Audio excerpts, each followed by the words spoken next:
Welcome back, Tech Newbies. My name is Don. If you love to tinker or do lots of repairs, you probably know how tedious and time-consuming it is to deal with all of those screws. Today we'll be unboxing the Xiaomi Wowstick 1F Plus screwdriver set. Is this the one screwdriver to roll them all? Let's go. Tech Newbies.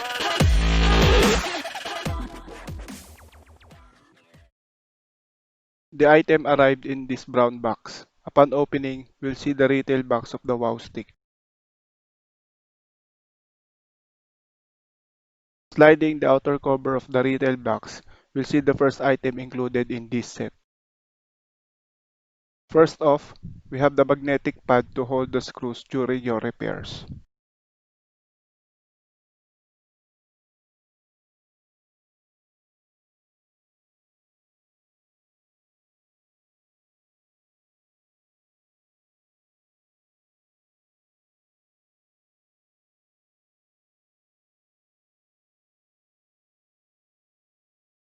The biggest box in the set contains the Wowstick case. You can place the Wowstick and a set of screw tip in this case. The case locks into place using 4 small magnets.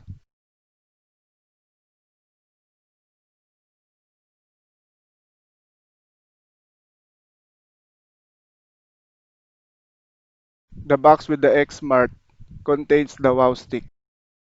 The bottom button of the Wowstick is for tightening.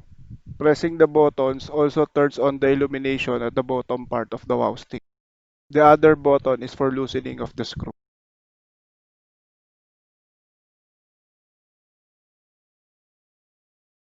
This set contains 3 cases with different sets of screw tips.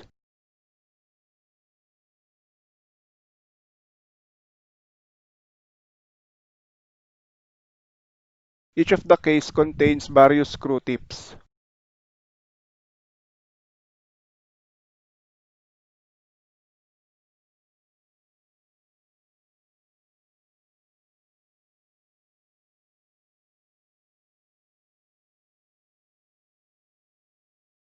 There's an illustration on the case on which screw tips are in the case.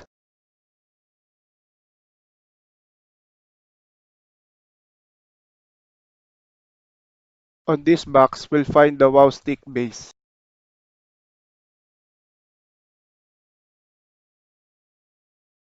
You can set the Wowstick to the base as shown.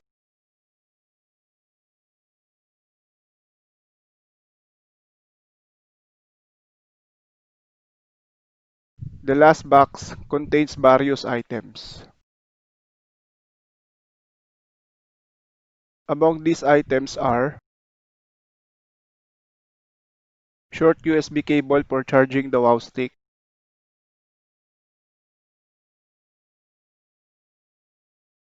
magnetizer demagnetizer block,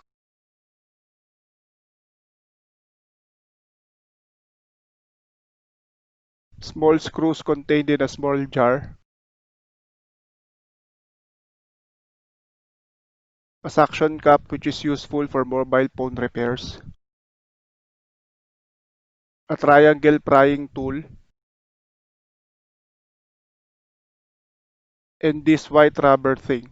I'm not sure what this is for. If you know, leave them in the comment section. Here's the complete contents of the set. I was able to use the Wowstick on a minor repair when I reapplied thermal paste on my wife's antique laptop. A minor repair that quickly became major as I needed to tear down almost everything to access the CPU. Sorry I wasn't able to film this as this was an emergency procedure and I never had the time to set up my camera. Thankfully, I had the Wowstick during this repair. I could only imagine the effort it will take to remove and return these screws. That repair experience really made me wish I had the Wowstick when I built my wife's fridge and my budget NAS. I know it's been a short while that I've had this, but so far I'm liking the experience. If you like this video, hit that like button and don't forget to subscribe to this channel. Hit the bell icon to get notified of our upcoming videos. That's it for this video. See you again next time. Thank you for watching. Keep safe. Peace.